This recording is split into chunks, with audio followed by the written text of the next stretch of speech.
Hello दोस्तों, मेरा नाम है अलका शुक्ला और मैं आप सभी का स्वागत करती हूँ आपके अपने यूट्यूब चैनल ट्रिक पॉइंट में।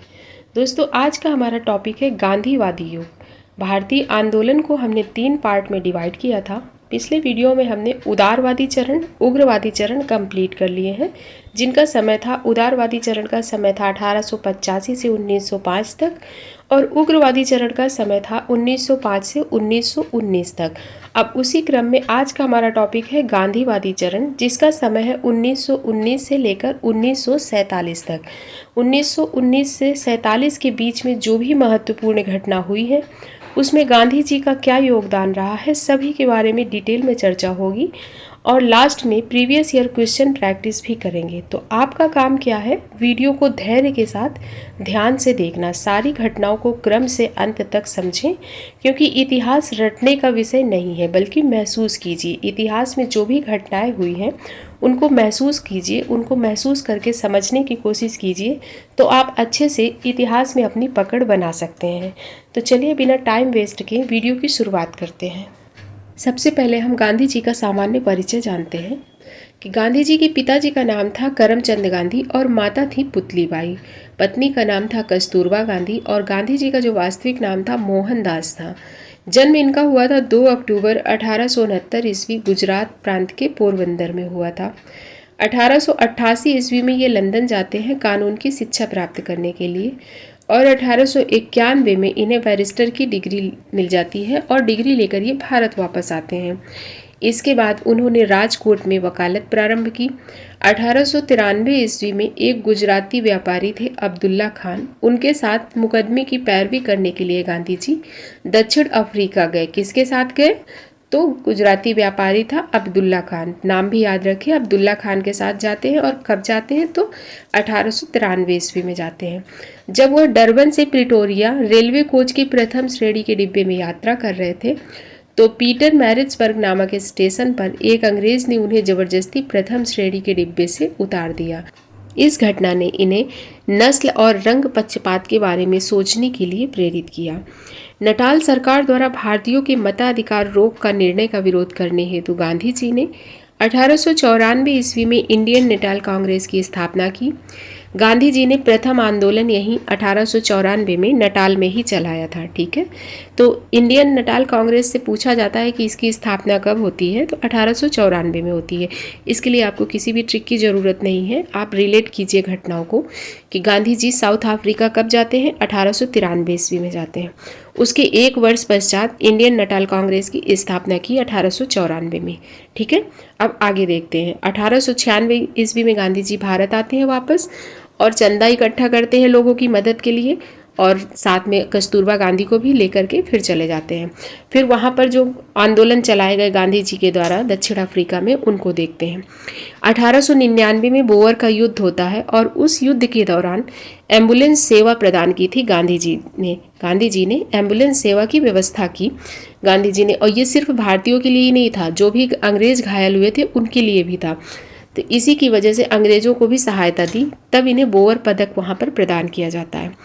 फिर 1901 में गांधी जी दूसरी बार भारत आते हैं और कांग्रेस के कोलकाता अधिवेशन में शामिल हुए। तिलक और गोपाल कृष्ण गोखले के साथ दक्षिण अफ्रीका के मामलों में वार्ता की और समर्थन भी प्राप्त किया। तो एक क्वेश्चन यहाँ से ये बनता है कि गांधी जी ने पहली बार कांग्रेस के किस अधिवेशन में भाग लिया था? तो यहाँ पर लोग आंसर गलत कर देते हैं, 1924 कर देते हैं कि 1924 में गांधी जी अध्यक्षता किए थे बेलगांव कर्नाटक अधिवेशन की, लेकिन यहाँ आंसर ये नहीं है, क्योंकि क्वेश्चन को समझिए। क्वेश्चन पूछ रहा है कि पहली बार गांधी जी ने किस अधिवेशन में भाग लिया था, ना कि अध्यक्षता की थी। तो जब भाग लेने के लिए पूछेगा तो वो 1901 का अधिवेशन था जो कि कलकत्ता में हुआ था। ठीक है, और जिसकी अध्यक्षता की थी दिनसा वाचा ने। फिर 1902 ईस्वी में समाचार पत्र इंडियन ओपिनियन चलाया गांधी जी ने। कब? 1902 ईस्वी में। 1904 में फिनिक्स आश्रम डरबन के पास स्थापित किया। फिनिक्स आश्रम से क्वेश्चन बनता है कि कब स्थापित होता है, तो 1904 ईस्वी में होता है, ईयर याद रखें। 1906 में गांधी जी पहली बार दक्षिण अफ्रीका में सत्याग्रह दर्शन का विकास किए। परवाना कानून के विरुद्ध इन्होंने सत्याग्रह आंदोलन किया। 1908 में गांधी जी दक्षिण अफ्रीका में ही पहली बार जेल जाते हैं। तो यहाँ से क्वेश्चन पूछा जाता है कि गांधी जी पहली बार जेल कब गए, तो 1908 में गए। और कहाँ, तो दक्षिण अफ्रीका में। 1909 ईस्वी में जेल जाने के एक वर्ष पश्चात 1909 ईस्वी में इंग्लैंड से दक्षिण अफ्रीका जाते समय जहाज़ में ही इन्होंने एक पुस्तक लिखी जिसका नाम था हिंद स्वराज। और इसकी भाषा से क्वेश्चन पूछा जाता है कि हिंद स्वराज गांधी जी ने किस भाषा में लिखी, तो याद रखें गुजराती भाषा में लिखी, क्योंकि गांधी जी गुजराती थे। तो इससे आप रिलेट कर लीजिए कि हिंद स्वराज पुस्तक गांधी जी ने गुजराती भाषा में लिखी थी। कब लिखी थी, 1909 ईस्वी में। ठीक है। फिर 9 जनवरी 1915 को दक्षिण अफ्रीका से गांधी जी भारत लौटते हैं। और भारत में प्रतिवर्ष आपको पता है कि 9 जनवरी को प्रवासी दिवस के रूप में इसीलिए मनाया जाता है, सेलिब्रेट किया जाता है। तो गांधी जी साउथ अफ्रीका से भारत कब लौट रहे हैं, 9 जनवरी 1915 को। भारत वापस आने के बाद इन्होंने भारत की पृष्ठभूमि और राजनीतिक स्थिति को समझने का प्रयास किया। और इस क्रम में वे गोपाल कृष्ण गोखले जी से काफ़ी प्रभावित होते हैं और उनको अपना गुरु भी बना लेते हैं। तो गांधी जी ने किसको अपना गुरु बनाया है, राजनीतिक गुरु, गोपाल कृष्ण गोखले को। गांधी जी जब दक्षिण अफ्रीका से भारत वापस आए तो सबसे पहले उन्होंने गुजरात के अहमदाबाद में कोचरब आश्रम स्थापित किया। 2 साल बाद आश्रम प्लेग की चपेट में आ जाता है और गांधी जी को अपने आश्रम से इस बार साबरमती नदी के किनारे स्थानांतरित करना पड़ता है। ठीक है। और एक चीज़ याद रखिए कि गांधी जी जब भारत वापस लौटे उस समय प्रथम विश्व युद्ध चल रहा था। गांधी जी ने भारतीयों को विश्व युद्ध में अंग्रेजों की मदद करने के लिए सेवा में भर्ती होने के लिए कहा, जिसकी वजह से गांधी जी को भर्ती करने वाला सार्जेंट नाम से भी संबोधित किया गया। अंग्रेजों ने गांधी जी को इसके बदले में 1915 ईस्वी में केसरी हिंद की उपाधि भी दी थी। ठीक है। अब देखते हैं हम लोग गांधी जी के आंदोलन। ये तो था गांधी जी का सामान्य परिचय। अब गांधी जी भारत वापस आ चुके हैं। अब भारत में रह के कौन कौन से आंदोलन चलाएंगे, किस आंदोलन में गांधी जी शामिल होंगे, उनको देखते हैं। तो गांधी जी के आंदोलन को हमने 2 पार्ट में डिवाइड किया है। एक तो क्षेत्रीय आंदोलन है और दूसरा है राष्ट्रीय आंदोलन। क्षेत्रीय आंदोलन के अंतर्गत इनके 3 आंदोलन काफ़ी फेमस हैं, चंपारण आंदोलन, अहमदाबाद मिल आंदोलन और खेड़ा आंदोलन। और राष्ट्रीय आंदोलन के अंतर्गत रॉलेट एक्ट विरोधी सत्याग्रह, खिलाफत आंदोलन, असहयोग आंदोलन, सविनय अवज्ञा और भारत छोड़ो आंदोलन, इनको पढ़ेंगे हम राष्ट्रीय आंदोलन के अंतर्गत। तो चलिए एक एक करके हम डिटेल में पढ़ते हैं। पहले क्षेत्रीय आंदोलन ले लेते हैं, फिर राष्ट्रीय आंदोलन देखेंगे। क्षेत्रीय आंदोलन के अंतर्गत सबसे पहले है चंपारण आंदोलन। 1917 ईस्वी में चंपारण बिहार के एक स्थानीय नेता थे जिनका नाम था राजकुमार शुक्ल। वे गांधी जी से मिलते हैं और चंपारण बिहार की स्थिति के बारे में बताते हैं गांधी जी को, और वहाँ 3 कठिया प्रणाली के बारे में गांधी जी को जानकारी देते हैं कि गांधी जी से चंपारण चलने को भी कहते हैं कि आप चंपारण चलिए।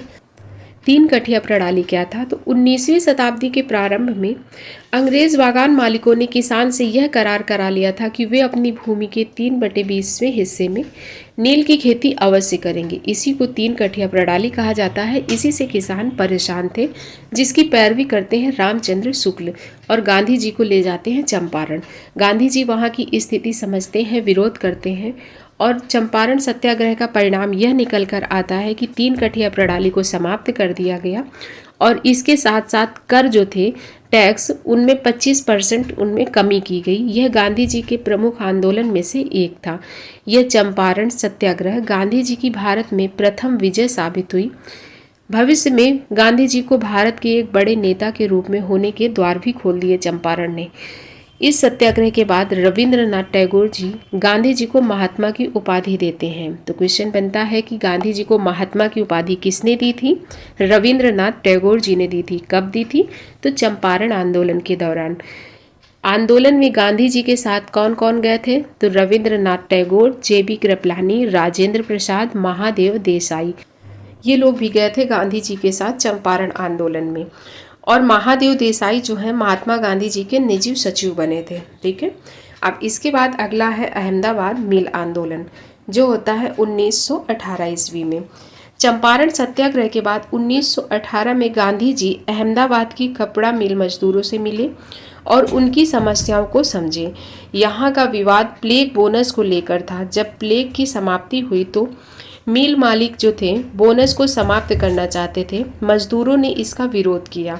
तब गांधी जी ने मजदूरों को हड़ताल पर जाने के लिए कहा और इस आंदोलन में गांधी जी की मदद की थी अनसुईया बेन ने। ठीक है, किसने? अनसुईया बेन ने गांधी जी की मदद की थी। गांधी जी ने प्रथम भूख हड़ताल की 1918 में। तो क्वेश्चन पूछा जाता है कि गांधी जी का भारत में प्रथम आंदोलन कौन सा रहा सत्याग्रह, तो वो हो जाएगा चंपारण आंदोलन। लेकिन अगर प्रथम भूख हड़ताल पूछी जाती है तो होगा अहमदाबाद मील आंदोलन। यहाँ पर गांधी जी ने 1918 में पहली बार भूख हड़ताल की थी। गांधी जी ने यह घोषणा की कि 35% बोनस मिलना चाहिए, क्योंकि प्रथम विश्व युद्ध के कारण महंगाई भी काफ़ी बढ़ चुकी थी। गांधी जी अनशन पर बैठ गए थे। तब मिल मालिकों ने यह मामला न्यायाधिकरण को सौंपने का फैसला किया। न्यायाधिकरण ने 35% बोनस देने का फैसला सुनाया और गांधी जी का यह सत्याग्रह भी सफल रहा। गांधी जी मजदूरों के बीच लोकप्रिय बन गए।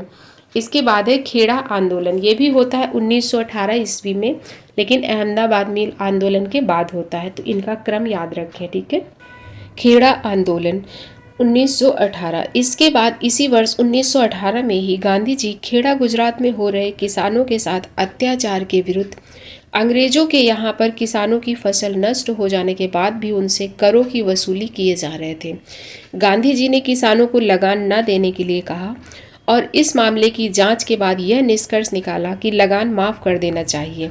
गुजरात किसान सभा बनती है 22 मार्च 1918 को और 21 अप्रैल 1918 को गांधी जी ने शपथ दिलाई कि लगान नहीं देना है। मजदूरों को शपथ क्या दिलाते हैं कि लगान नहीं देना है। सरकार का आदेश आया, लगान दे सकने वाले किसान ही लगान दे, लगान दे सकने वाले किसानों से ही लगान लिया जाए, ये सरकार का आदेश आता है।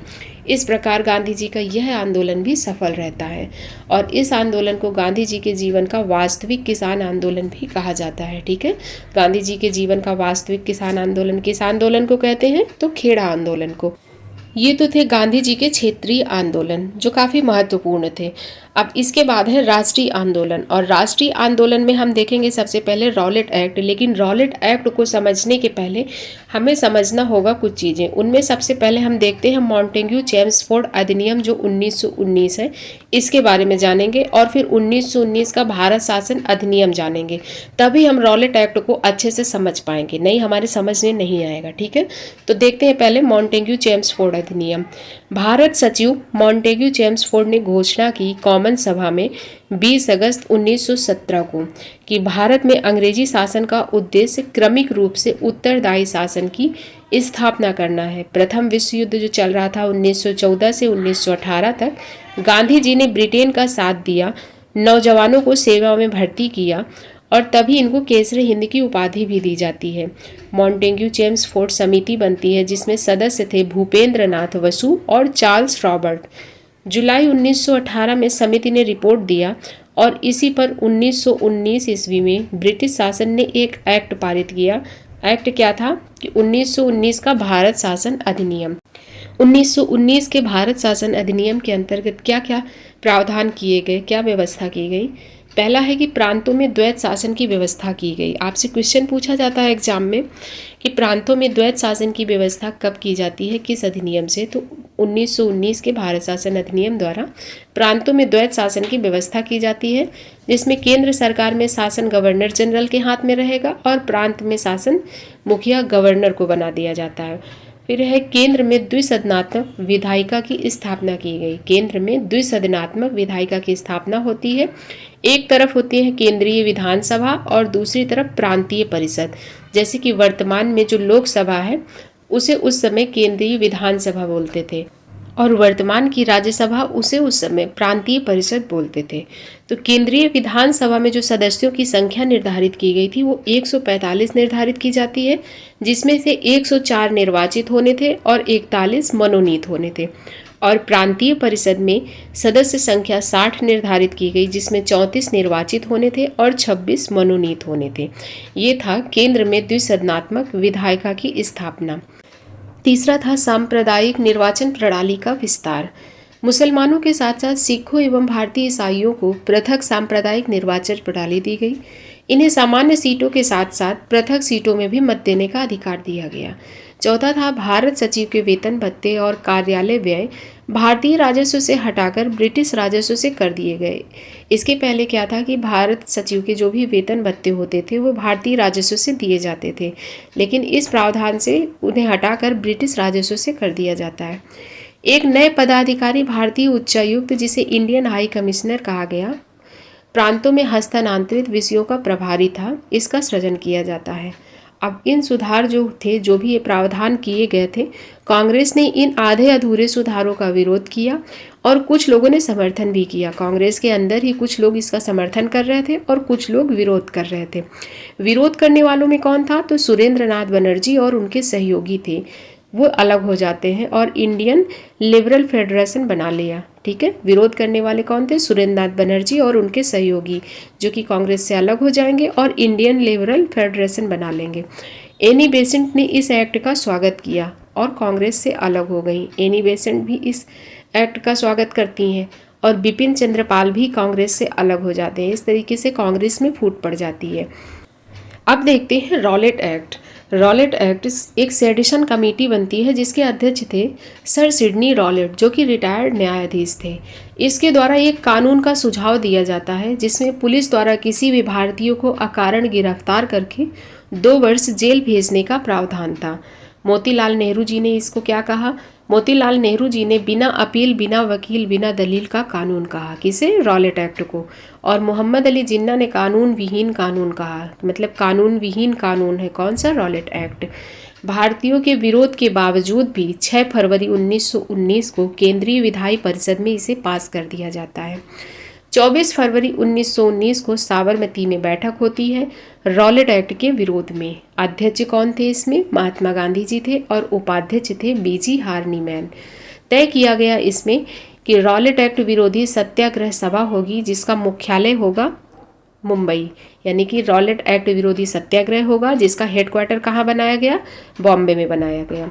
फिर 30 मार्च 1919 को दिल्ली में हड़ताल की गई। 6 अप्रैल को संपूर्ण देश में हड़ताल होनी थी। रॉलेट एक्ट के विरोध में ही हो रहा है सब। ठीक है, 30 मार्च 1919 को दिल्ली में हड़ताल की गई और 6 अप्रैल को एक डेट डिसाइड की गई, 6 अप्रैल, जिसमें कि ये था कि संपूर्ण देश में हड़ताल होनी है। गांधी जी मुंबई से रवाना हुए पंजाब के लिए और बीच में पलवल एक स्थान पड़ता है। पलवल से पुनः गांधी जी को वापस भेज दिया जाता है। कहाँ? मुंबई के लिए, क्योंकि जो मीटिंग हुई थी उसमें बात हुई थी कि गांधी जी 9 अप्रैल को पंजाब पहुंच जाएंगे और वहां पर 2 लोग गांधी जी के स्वागत के लिए भी तत्पर थे, लेकिन अंग्रेजों ने गांधी जी को पंजाब पहुंचने ही नहीं दिया। उन्हें बीच से ही उतार करके वापस बॉम्बे भेज देते हैं। वहां पर डॉक्टर सैफुद्दीन किचलू और सत्यपाल तत्पर थे गांधी जी के स्वागत के लिए स्टेशन पर, लेकिन गांधी जी वहां पहुंचते ही नहीं हैं। उस समय जो पंजाब का डिप्टी गवर्नर था माइकल ओ डायर, जिसका पूरा नाम था ऑक्टेवियन डायर, ने सैफुद्दीन किचलू और सत्यपाल को गिरफ्तार कर लिया 9 अप्रैल को। 9 अप्रैल को वो लोग वेट कर रहे थे गांधी जी का स्टेशन पर, लेकिन गांधी जी को तो अंग्रेजों ने पहुंचने ही नहीं दिया कि गांधी जी को बीच से ही वापस भेज देते हैं और वहां पर उन दोनों को गिरफ्तार कर लेते हैं। जब दोनों लोगों की गिरफ्तारी हो जाती है तो 10 अप्रैल को ज्ञापन दिया जाता है कि शांतिपूर्ण जुलूस निकालेंगे लोग। तो 11 अप्रैल को देख रहे हैं आप, 10 अप्रैल को शांतिपूर्ण जुलूस निकालने का ज्ञापन देते हैं और 11 अप्रैल को पंजाब में मार्शल लॉ लागू कर दिया जाता है। अंग्रेज पुलिस ने रोकने का प्रयत्न किया। अब ये जो जुलूस निकल रहा था तो अंग्रेज पुलिस ने इसको रोकने का प्रयत्न किया, तो इसमें 2 अंग्रेज महिलाएं घायल हो जाती हैं। 13 अप्रैल 1919 को बैसाखी के अवसर पर जलियांवाला बाग में हंसराज ने एक जनसभा में भाषण दिया। सूचना प्राप्ति के बाद जनरल रेजिनाल्ड ने गोलियां चलाई, बहुत से लोग मारे गए। अंग्रेज सरकार के हिसाब से 379 लोग मारे गए थे, लेकिन उसमें बहुत सारे लोग मारे जाते हैं और उसे ही नाम दिया जाता है जलियांवाला बाग हत्याकांड। ये दोनों नाम आप यहाँ से याद रखें, जनरल ओ डायर और जनरल आर डायर। इनमें से गोलियां चलाई थी जनरल आर डायर ने और आर्डर दिया था गोली चलाने का ओ डायर ने। अगर आपको इन दोनों में कन्फ्यूजन रहता है कि किसने आर्डर दिया और किसने गोली चलाई, तो मैं आपको बता दूं कि आर्डर दिया था ओ डायर ने। तो आर्डर किसने दिया? आर्डर शब्द जो शुरू होता है ओ से शुरू होता है, तो ओ डायर ने आर्डर दिया और चलाया था आर डायर ने। ऐसे आप रिलेट करके याद रखें कि आर डायर ने गोलियां चलाई थी। ठीक है, और बहुत सारे लोग मारे जाते हैं। इसके बाद जलियांवाला बाग हत्याकांड पर प्रतिक्रिया क्या होती है? रविंद्रनाथ टैगोर ने नाइटहुड की उपाधि अपनी त्याग दी। गवर्नर जनरल की कार्यकारिणी के सदस्य थे शंकर नायर, इन्होंने त्याग पत्र दे दिया। और 18 अप्रैल 1919 को रॉलेट एक्ट विरोधी सत्याग्रह वापस ले लिया जाता है। गांधी जी ने कहा, अंग्रेज सरकार ने भारतीयों के सहयोग का अवसर सदा के लिए खो दिया है। यह कथन किसका है? गांधी जी ने कहा। फिर इसके बाद बनती है हंटर कमेटी। हंटर कमेटी का गठन होता है अक्टूबर 1919 में, जिसमें कि 3 भारतीय लोग भी शामिल थे। कौन कौन? साहबजादा सुल्तान, चिमनलाल सीतलवाड़ और जगत नारायण। और ये रिपोर्ट कब देती है हंटर कमेटी? गठन हो रहा है इसका अक्टूबर 1919 में और ये रिपोर्ट देगी मार्च 1920 में। ठीक है। और इधर भारतीयों ने भी एक समिति का गठन किया था, तहकीकात समिति या फिर मदन मोहन मालवीय समिति भी बोलते हैं उसे, जिसका गठन इन लोगों ने किया था 25 दिसंबर 1919 को। और इसके अध्यक्ष बनाए गए थे मदन मोहन मालवीय जी को। तो यहाँ से क्वेश्चन पूछा जाता है तहकीकात समिति के अध्यक्ष कौन थे? तो मदन मोहन मालवीय थे, याद रखें। इसमें महात्मा गांधी, मोतीलाल नेहरू, CR दास, तैयब जी हुसैन और M जयकरे को सदस्य बनाया जाता है। और इसके सचिव बनते हैं के संथानम। ठीक है, ये है तहकीकात समिति। रिपोर्ट आती है और रिपोर्ट के आधार पर डायर को बर्खास्त किया गया।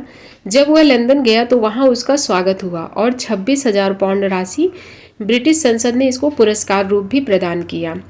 इसके बाद अब देखते हैं ऊधम सिंह को। ऊधम सिंह को क्यों देख रहे हैं अभी पता चल जाएगा आपको।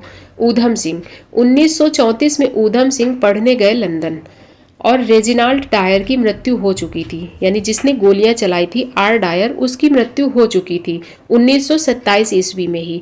और ऊधम सिंह कब जा रहे हैं? 1934 ईस्वी में। मार्च 1940 में माइकल ओ डायर की हत्या एक सेमिनार के दौरान ऊधम सिंह ने की। ठीक है, कब की? तो 1940 में। और किसकी? माइकल ओ डायर की हत्या कर देते हैं ऊधम सिंह। 1940 में ही इनको गिरफ्तार करके मृत्युदंड दिया जाता है। और 1974 ईस्वी में भारत सरकार ने उनकी अस्थियां भारत मंगवाई। ये था ऊधम सिंह का पार्ट। इसके बाद आगे चलते हैं, देखते हैं खिलाफत आंदोलन। खिलाफत आंदोलन 1919 का। प्रथम विश्व युद्ध जब चला 1914 से 18 तक, तुर्की के खलीफा को सारे विश्व के मुसलमान का धार्मिक गुरु माना जाता था उस समय, और उनके ऊपर अंग्रेजों द्वारा बुरा व्यवहार किया जा रहा था। अंग्रेजों ने उनके साथ इस व्यवहार को लेकर भारत में मुसलमान ने अंग्रेजों के विरुद्ध खिलाफत आंदोलन को शुरू कर दिया था। गांधी जी ने भी इस आंदोलन में सहयोग किया, क्योंकि वह मुसलमानों को भारत में अंग्रेजों के विरुद्ध राष्ट्रीय आंदोलन से जोड़ना चाहते थे। प्रारंभ में इस आंदोलन के नेतृत्व जो था अली बंधुओं ने, शौकत अली और मोहम्मद अली द्वारा किया जा रहा था, परंतु बाद में इस खिलाफत आंदोलन का नेतृत्व गांधी जी को सौंप दिया जाता है। प्रथम दिन तो महात्मा गांधी जी को मुख्य अतिथि के रूप में बुलाया जाता है। किसमें? खिलाफत आंदोलन में। जब प्रथम दिन होती है बैठक तो इसमें गांधी जी को मुख्य अतिथि के रूप में बुलाया जाता है और इसकी अध्यक्षता करते हैं फजल उल हक। लेकिन दूसरे दिन ही इसकी अध्यक्षता गांधी जी को सौंप दी जाती है।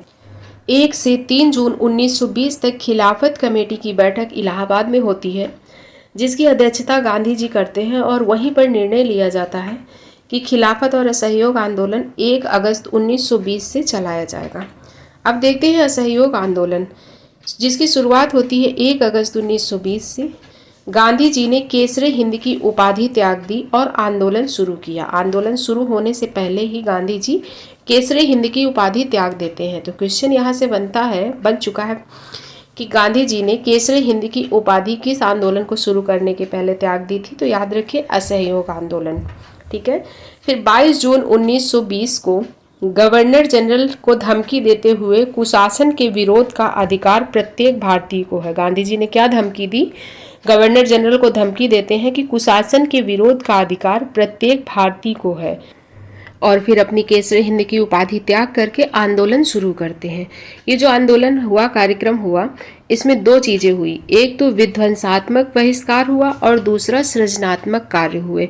तो विध्वंसात्मक बहिष्कार में क्या हुआ कि अंग्रेजी शासन का बहिष्कार किया गया, सरकारी कार्यालयों का, स्कूलों का, न्यायालयों का, विदेशी वस्त्रों का बहिष्कार होता है, उपाधियों का बहिष्कार, और विधायी परिषद का बहिष्कार होता है और चुनाव का बहिष्कार होता है। और सृजनात्मक कार्यों के अंतर्गत क्या होता है, पंच अदालतों की नियुक्ति की जाती है और राष्ट्रीय शिक्षण संस्थान बनाए जाते हैं। चरखा, खादी, स्वदेशी पर बल दिया जाता है। हिंदू मुस्लिम एकता पर बल देते हैं और अस्पृश्यता का विरोध करते हैं। ये सृजनात्मक कार्य के अंतर्गत होता है। कांग्रेस का ऐतिहासिक अधिवेशन होता है इसी समय, नागपुर अधिवेशन, जो होता है 20 दिसंबर 1920 ईस्वी को। और जिसके अध्यक्ष कौन थे, तो अध्यक्ष थे इसके विजय राघवाचार्य। चित्तरंजन दास ने असहयोग का प्रस्ताव रखा जिसे मंजूरी प्राप्त हुई और गांधी जी ने कांग्रेस का संविधान बदला। तो क्वेश्चन बनता है कि गांधी जी ने कांग्रेस का संविधान किस आंदोलन के तहत बदला, तो असहयोग आंदोलन। और अगर अधिवेशन पूछता है तो नागपुर अधिवेशन, ठीक है, 1920 का। तिलक जी की मृत्यु हो जाती है 1 अगस्त 1920 से ही असहयोग शुरू होना था और 1 अगस्त 1920 को ही तिलक जी की मृत्यु हो जाती है। गांधी जी ने तिलक फंड की स्थापना की। तिलक जी की मृत्यु के बाद गांधी जी क्या करते हैं, तिलक फंड की स्थापना करते हैं। तिलक फंड में महिलाओं ने अपने गहने दान दिए और गांधी जी ने उनसे चरखे खरीदे। जो भी दान मिला उसमें चंदा इकट्ठा हुआ, उससे गांधी जी ने चरखे खरीदे और चरखे खरीद के वितरित कर दिए, ठीक है। इसके बाद प्रभुदास गांधी जी लिखते हैं, प्रभुदास गांधी थे, उन्होंने लिखा कि गांधी जी प्रत्येक सभा में विदेशी वस्त्र उतारने की अपील करते, होली जलाते और विदेशी वस्त्रों का आयात उस समय 200 करोड़ पाउंड से घटकर 57 करोड़ पाउंड पर रह गया था, ठीक है। ऐसा किसने लिखा, प्रभुदास गांधी ने लिखा। किसके लिए, गांधी जी के लिए। सितंबर 1921 में राजद्रोह के आरोप में अली बंधुओं को गिरफ्तार कर लिया गया, जिसकी आलोचना की गांधी जी ने। प्रिंस ऑफ वेल्स 17 नवंबर 1921 को भारत पहुंचे, मुंबई, और यहाँ काले झंडों से उनका स्वागत किया गया। असहयोग आंदोलन का जो विस्तार था वो क्या था, असहयोग आंदोलन के दौरान ही कुछ क्षेत्रीय आंदोलन भी चलाए गए, जिनमें कुछ मुख्य हैं, जैसे कि अकाली आंदोलन। ये पंजाब में गुरुद्वारे पर भ्रष्ट महंतों का अधिकार हो जाता है, इसे गुरुद्वारा छुड़ाने के लिए सिखों ने अकाली आंदोलन चलाया और जिसका नेतृत्व गुरुद्वारा प्रबंध समिति द्वारा किया गया। यह भी सफल आंदोलन रहा। बिजोलिया आंदोलन विजय सिंह पथिक ने दक्षिणी राजस्थान में 1897 में प्रारंभ किया था यह आंदोलन, लेकिन असहयोग आंदोलन के समय विजय सिंह पथिक ने संचालित किया। असहयोग के साथ घुल मिलकर यह आंदोलन चला। कौन सा, बिजोलिया आंदोलन। कहाँ चलता है, राजस्थान में। कर अदायगी नहीं आंदोलन, पार्ला गुंटूर जिले आंध्र प्रदेश में सभी करों को चुकाने का बहिष्कार किया गया कि कोई कर नहीं देगा, उसे ही कहा गया कर अदायगी नहीं आंदोलन। किसान, मजदूर, छात्र वर्ग ने बढ़ चढ़कर हिस्सा लिया। महिलाओं ने धरने प्रदर्शन किए, चरखा काटने में महत्वपूर्ण भूमिका निभाई। पर्दा प्रथा कमजोर हो चुकी थी। यह आंदोलन कोलकाता, मुंबई, मद्रास में सबसे कमजोर रहा। कहाँ पर, कोलकाता, मुंबई और मद्रास में यह आंदोलन कमजोर रहता है, याद रखें। फिर इसके बाद एक महत्वपूर्ण घटना होती है चौरी चौरा हत्याकांड, जो कब होता है, 5 फरवरी 1922 को। असहयोग आंदोलन अपनी चरम पर था और उसी समय एक घटना होती है गोरखपुर, उत्तर प्रदेश के गोरखपुर जिले में 5 फरवरी 1922 को चौरी चौरा गांव में किसान सभा की उग्र भीड़ ने 21 पुलिसकर्मियों एवं एक पुलिस अधिकारी को जिंदा जला देते हैं, थाने में बंद करके। हिंसा से आहत Gandhi ji all India Congress working committee की बैठक में गुजरात में असहयोग आंदोलन वापस ले लेते हैं। कब, 12 फरवरी 1922 को। तो एक चीज आप यहाँ से क्लियर रखें कि क्वेश्चन पूछा जाता है कि असहयोग आंदोलन जब वापस लिए तो उस समय गांधी जी कहाँ थे, तो गांधी जी उस समय गुजरात में थे और all India Congress working committee की बैठक में इन्होंने ये आंदोलन वापस लिया था। असहयोग आंदोलन वापस लिए जाने का कारण क्या था, तो जनता ने हिंसा की, इस वजह से असहयोग आंदोलन वापस लिया गया। और सरकार के उग्र दमन से जनता को बचाए जाने के लिए, क्योंकि जब हिंसा की है तो सरकार अब उग्र तरीके से दमन करेगी विद्रोह का, जो भी विद्रोह हो रहा था। इस वजह से गांधी जी ने असहयोग आंदोलन वापस ले लिया। आंदोलन की ऊर्जा बचाए रखने के लिए और खिलाफत का मुद्दा प्रासंगिक होने के कारण, इन कारणों से असहयोग आंदोलन वापस लिया गया, जिसकी आलोचना भी हुई। आलोचना क्या क्या हुई कि आंदोलन वापसी के बाद गांधी जी की बहुत आलोचना की गई।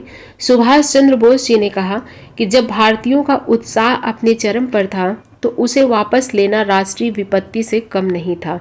ऐसा कौन कहता है? सुभाष चंद्र बोस जी कहते हैं गांधी जी के लिए असहयोग आंदोलन वापस लेने पर।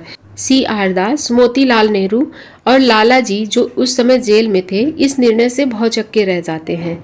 गांधी जी ने इसके प्रतिक्रिया स्वरूप जवाब देते हुए यंग इंडिया में लिखा कि मैं हर प्रताड़ना, उत्पीड़न, अन्याय, अपमान, यहाँ तक कि मौत भी सह लूँगा, पर भीड़ को हिंसक नहीं होने दूंगा। ऐसा जवाब दिया गांधी जी ने। 10 मार्च 1922 को गांधी जी को न्यायाधीश ब्रूमफील्ड ने 6 वर्ष की जेल की सजा सुना दी। इसके बाद स्वराज पार्टी की स्थापना होती है 1923 ईस्वी में। कुछ नेता गांधी जी के विचारों से सहमत नहीं रहा करते थे। ऐसे में चित्तरंजन दास और मोतीलाल नेहरू ने, जो गांधी जी के विचारों से सहमत नहीं थे, उन्होंने एक नई पार्टी की स्थापना करने का निर्णय लिया। इसी क्रम में चित्तरंजन दास और मोतीलाल नेहरू ने इलाहाबाद में मार्च 1923 में स्वराज पार्टी की स्थापना की, जिसके अध्यक्ष चित्तरंजन दास और महासचिव बनते हैं मोतीलाल नेहरू। तो आप दो चीज़ें यहाँ से याद रखें कि स्वराज पार्टी की स्थापना कौन कर रहा है, तो मोतीलाल नेहरू और CR दास जी कर रहे हैं, ठीक है। और कब हो रही है? 1923 ईस्वी में हो रही है। अध्यक्ष इसके कौन बने हैं? चित्तरंजन दास, और महासचिव बनते हैं मोतीलाल नेहरू जी। इसके बाद साइमन कमीशन 1928 में 1919 के अधिनियम में एक उपबंध किया गया था कि 10 वर्ष के बाद एक संवैधानिक आयोग गठित किया जाएगा, जिसकी सिफारिश पर संशोधन किया जाएगा। 2 वर्ष पूर्व ही उस आयोग का गठन कर लिया जाता है 1927 ईस्वी में। 1919 से 1929 10 वर्ष पश्चात यानी 1929 ईस्वी में होना था गठन, लेकिन 2 वर्ष पहले ही इसका गठन कर लिया गया 1927 में। और 8 नवंबर 1927 को गठन हुआ। और भारत कब आता है? तो फरवरी 1928 में साइमन कमीशन भारत आएगा। गठन कब हो रहा है? 1927 में। और भारत कब आएगा? 1928 में, ठीक है। साइमन कमीशन जिसकी अध्यक्षता कर रहे थे सर जॉन अल्सब्रुक साइमन। भारत में इसका विरोध होता है, श्वेत आयोग कहा जाता है, क्योंकि इसके सभी सदस्य अंग्रेज थे।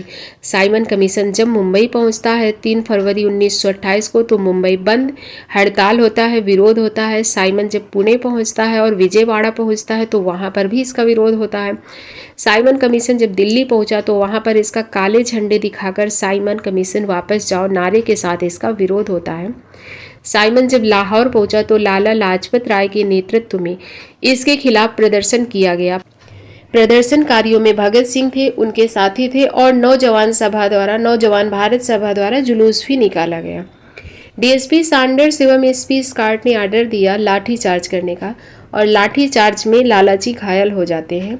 तो लालाजी का एक कथन है, लालाजी बोलते हैं, मेरे शरीर पर पड़ी प्रत्येक लाठी अंग्रेजी साम्राज्य के ताबूत की आखिरी कील साबित होगी, ये लालाजी कहते हैं।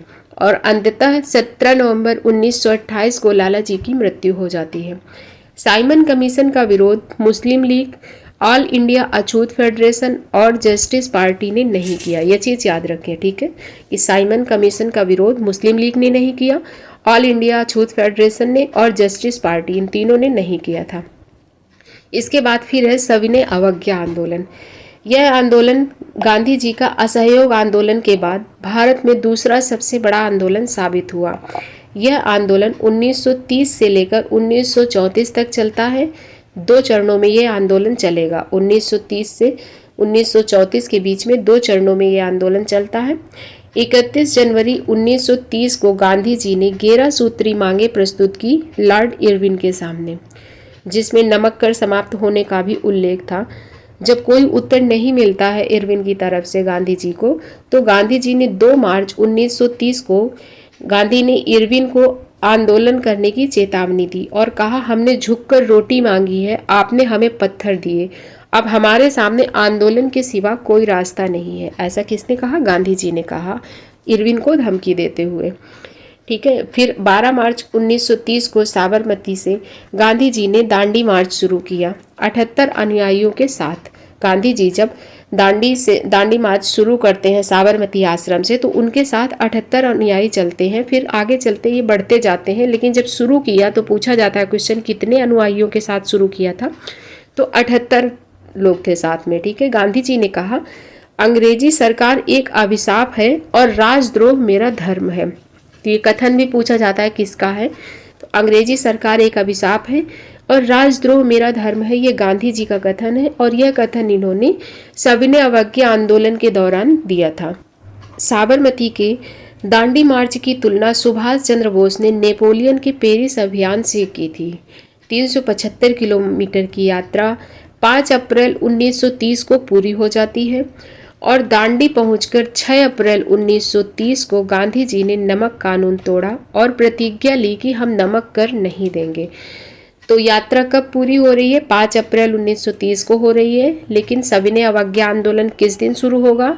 नमक कानून तोड़ने के बाद शुरू होगा, जब प्रतिज्ञा लेंगे। तो 6 अप्रैल को ये प्रतिज्ञा लेते हैं, तो 6 अप्रैल से शुरू होगा। ठीक है, ये था सविनय अवज्ञा आंदोलन। इसके बाद गोलमेज सम्मेलन है।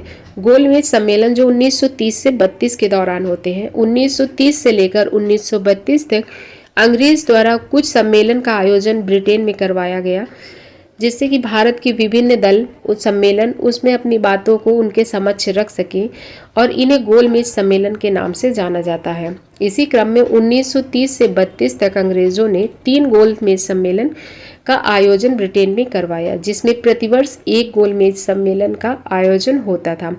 गांधी जी ने सिर्फ दूसरे वाले में भाग लिया था। गांधी जी ने सिर्फ दूसरे गोलमेज सम्मेलन में भाग लिया, ये चीज़ याद रखें। और कांग्रेस की तरफ से महात्मा गांधी जी ने भाग लिया था दूसरे गोलमेज सम्मेलन में। और गांधी जी राजपूताना जहाज से गए थे। तो जहाज से भी क्वेश्चन बना है, तो याद रखें किस जहाज से गए थे? राजपूताना जहाज से गए थे। और भारतीय महिलाओं की ओर से सरोजनी नायडू ने भाग लिया था।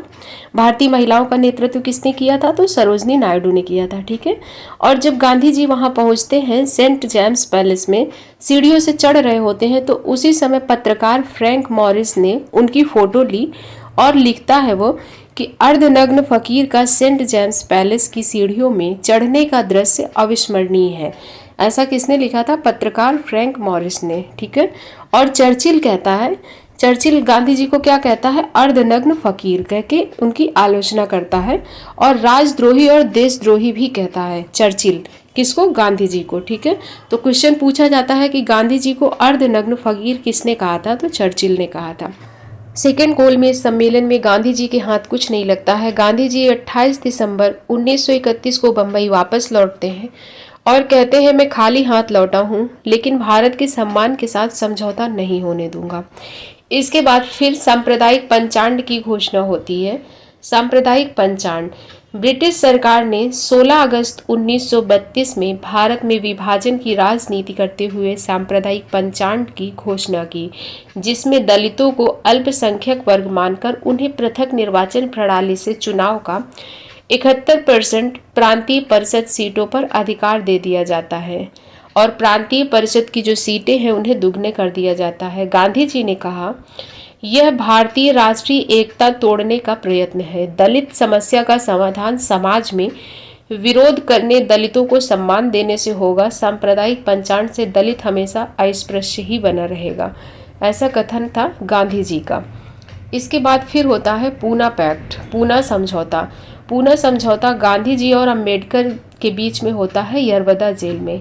गांधी जी आमरण अनशन पर बैठ जाते हैं। सांप्रदायिक पंचांड की घोषणा से गांधी जी आमरण अनशन में बैठ गए और बोलते हैं मुझे मेरी मौत की परवाह नहीं है। 20 सितंबर को अनशन में बैठे और 24 सितंबर 1932 को समझौता होता है।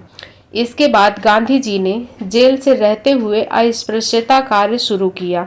हरिजन सेवक संघ का गठन किया 1932 में और 1933 में हरिजन पत्रिका लिखी और दलितों को हरिजन नाम से सम्मान दिया। तो दलितों को हरिजन नाम किसने दिया? गांधी जी ने दिया। और कब दिया? तो 1933 में हरिजन पत्रिका में दिया। ठीक है, गांधी जी ने हरिजन सेवक संघ की स्थापना की 1932 में और एक वर्ष बाद 1933 में हरिजन पत्रिका लिखते हैं और उसमें दलितों का हरिजन नाम से सम्मान देते हैं। अगस्त 1933 में गांधी जी यरवदा जेल से रिहा हो जाते हैं।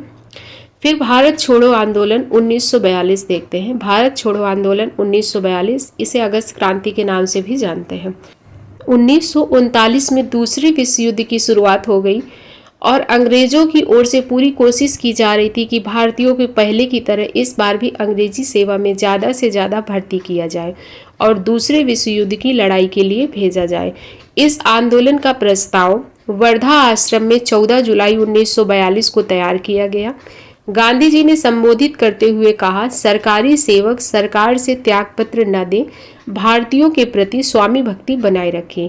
यानी जो भी सरकारी सेवक है, सरकारी जॉब में थे उस समय, वो त्यागपत्र न दें और भारतीयों के प्रति जो है अपने स्वामी भक्ति बनाए रखें, उन पर गोलियां न चलाएं। प्रस्ताव 8 अगस्त 1942 को ग्वालियर टैंक मुंबई मैदान में अंग्रेजों भारत छोड़ो का प्रस्ताव पास किया जाता है। तो यहाँ से क्वेश्चन बनता है कहाँ पर, तो ग्वालियर टैंक मुंबई में। ठीक है, कब? 8 अगस्त 1942 को। प्रस्ताव था कि अंग्रेजों तुरंत भारत छोड़ो, भारत स्वयं फांसीवादी और साम्राज्यवादी शक्तियों से सामना करेगा, गांधी जी संघर्ष के सर्वोच्च नेता होंगे, ऐसा ऐलान किया जाता है भारत छोड़ो आंदोलन के दौरान प्रस्ताव में।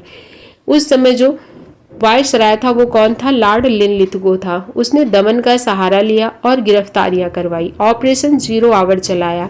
ऑपरेशन जीरो आवर जो चला 8 अगस्त 1942 को रात्रि 23:59 में 9 अगस्त 1942 को सभी कांग्रेसी नेता गिरफ्तार कर लिए जाते हैं। गांधी जी ने करो या मरो का नारा दिया। तो पूछा जाता है गांधी जी ने करो या मरो का नारा कब दिया था? तो भारत छोड़ो आंदोलन के दौरान दिया था 1942 ईस्वी में।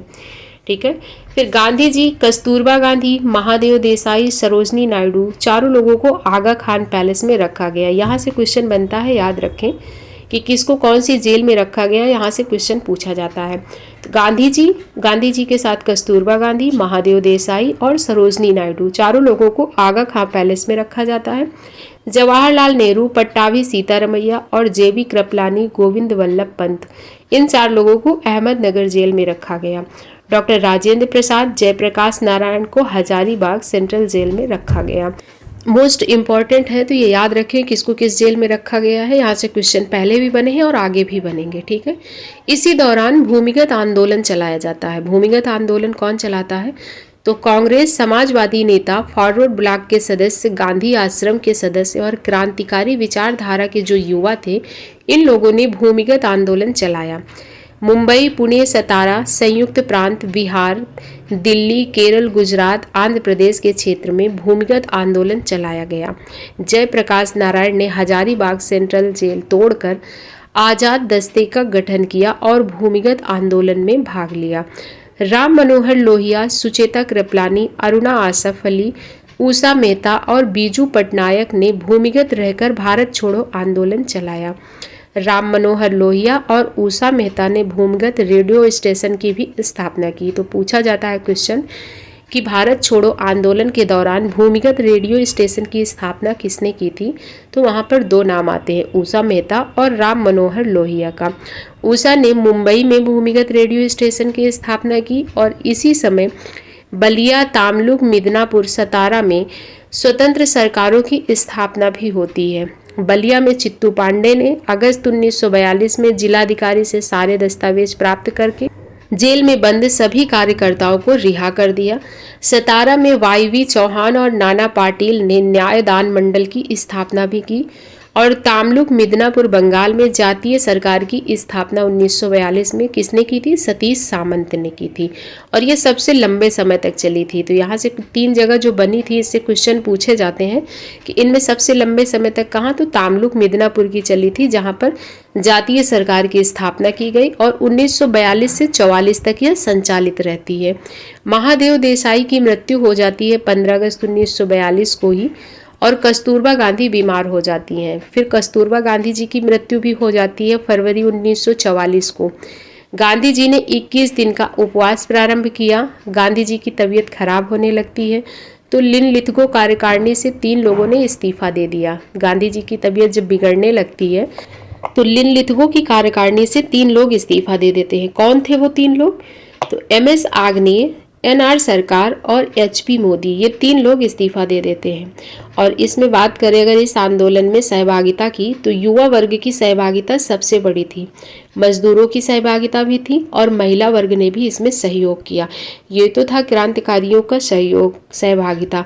अब सरकार की क्या प्रतिक्रिया थी? सरकारी प्रतिक्रिया, सरकार ने पूर्ण दमन का प्रयोग किया, प्रेस पर प्रतिबंध लगा दिया, मशीन गन का प्रयोग किया, हवाई हमले हुए, 1000 से अधिक लोग मारे गए सरकारी प्रतिक्रिया के फलस्वरूप। निष्कर्ष क्या निकलता है? तो 1857 के बाद का सबसे बड़ा भारतीय संघर्ष रहा। 1857 की जो क्रांति होती है उसके बाद का सबसे बड़ा संघर्ष कौन था? तो भारत छोड़ो आंदोलन था। 23 मार्च 1943 को मुस्लिम लीग ने पाकिस्तान दिवस मनाया और विभाजन करो बांटो की नीति का नारा लगाया।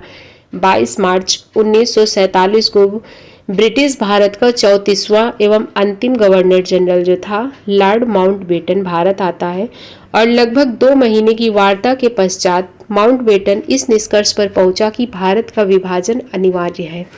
लॉर्ड माउंटबेटन की योजना के अनुसार भारत और पाकिस्तान 2 अलग देश बना दिए गए। कौन कौन से? एक पूर्वी पाकिस्तान बनता है और पश्चिमी पाकिस्तान। ये मैप में आप देख सकते हैं, इधर ये है पूर्वी पाकिस्तान और ये है पश्चिमी पाकिस्तान।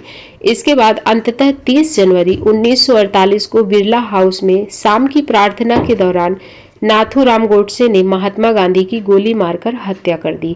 ये आप देख सकते हैं महात्मा गांधी का समाधि स्थल।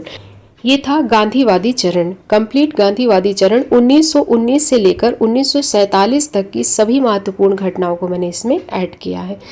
अब चलते हैं क्वेश्चन प्रैक्टिस की तरफ। पहला क्वेश्चन है, महात्मा गांधी के राजनीतिक गुरु कौन थे? तो महात्मा गांधी के राजनीतिक गुरु कौन थे? मैंने बात की थी ना, तो कौन थे? गोपाल कृष्ण गोखले थे। तो राइट आंसर क्या बन जाएगा? Option number C, Gopal Krishna Gokhale. इसके बाद नेक्स्ट है, महात्मा गांधी ने सत्याग्रह क्रियाविधि सबसे पहले कहाँ प्रयुक्त किया? तो सब इन ऑप्शन के अकॉर्डिंग अगर बात करें तो सबसे पहले महात्मा गांधी ने सत्याग्रह की क्रियाविधि किसमें प्रयोग की थी? तो चंपारण सत्याग्रह में की थी। तो राइट आंसर हमारा क्या हो जाएगा? ऑप्शन नंबर ए, चंपारण सत्याग्रह। फिर नेक्स्ट है, असहयोग आंदोलन क्यों निलंबित किया गया? असहयोग आंदोलन निलंबित होने का कारण पूछ रहा है, तो इसका कारण क्या था? इसका राइट आंसर हो जाएगा option number C, Chauri Chaura कांड में हुई हिंसक घटना के कारण। चौरी चौरा कांड होता है, उसमें हिंसक घटना होती है और उसी के फलस्वरूप गांधी जी असहयोग आंदोलन निलंबित कर देते हैं। फिर नेक्स्ट है, नमक सत्याग्रह किस ईस्वी में प्रारंभ हुआ? नमक सत्याग्रह किस ईस्वी में प्रारंभ होता है? तो इसका करेक्ट आंसर हो जाएगा ऑप्शन नंबर बी, 1930 ईस्वी में। नेक्स्ट है, वर्ष 1919 में जलियांवाला बाग हत्याकांड कहाँ पर हुआ था? तो राइट आंसर हो जाएगा इसका ऑप्शन नंबर है, अमृतसर में। जलियांवाला बाग हत्याकांड अमृतसर में हुआ था। नेक्स्ट है, भारत एवं पाकिस्तान का विभाजन किस योजना के तहत हुआ था? तो करेक्ट आंसर हो जाएगा इसका ऑप्शन नंबर है, माउंटबेटन योजना। भारत एवं पाकिस्तान का विभाजन होता है माउंटबेटन योजना के तहत। तो राइट आंसर क्या हो जाएगा? ऑप्शन नंबर है, माउंटबेटन योजना। नेक्स्ट है, साइमन कमीशन का भारत आगमन किस वर्ष हुआ? तो साइमन कमीशन का मैंने क्या बात की थी कि गठन तो हुआ था 1927 ईस्वी में, लेकिन भारत आगमन होता है 1928 ईस्वी में। तो साइमन कमीशन का भारत आगमन कब हुआ? 1928। ऑप्शन नंबर ए इसका सही हो जाएगा। नेक्स्ट है, गांधी जी ने किस कानून को काला कानून कहा था? तो करेक्ट आंसर इसका हो जाएगा option number B, Rowlatt Act. Rowlatt Act को गांधी जी ने काला कानून कहा था। नेक्स्ट है, स्वराज पार्टी की स्थापना किस वर्ष की गई थी? तो स्वराज पार्टी की स्थापना की गई थी 1923 ईस्वी में। ऑप्शन नंबर बी सही हो जाएगा। 1923 ईस्वी में मोतीलाल नेहरू और चित्तरंजन दास करते हैं स्वराज पार्टी की स्थापना। और कहाँ करते हैं ये भी याद रखें, इलाहाबाद, वर्तमान प्रयागराज में। इसके बाद नेक्स्ट है, और आज का हमारा लास्ट क्वेश्चन है, जलियांवाला बाग नरसंहार के समय भारत का वायसराय कौन था? राइट आंसर हो जाएगा option number D, Montagu Chelmsford. उस समय जो वायसराय था कौन था? चेम्सफोर्ड था। ठीक है, और इसी के साथ आज का सेशन समाप्त करती हूँ। उम्मीद है आपको वीडियो पसंद आया होगा। अगर वीडियो अच्छा लगा है तो वीडियो को लाइक करें और चैनल को सब्सक्राइब कर लें। और अगर आपको PDF चाहिए तो टेलीग्राम में सर्च करें trick point, Telegram group join कर लीजिए, वहाँ आपको सभी वीडियोज़ की PDF मिल जाएंगी। Thank you.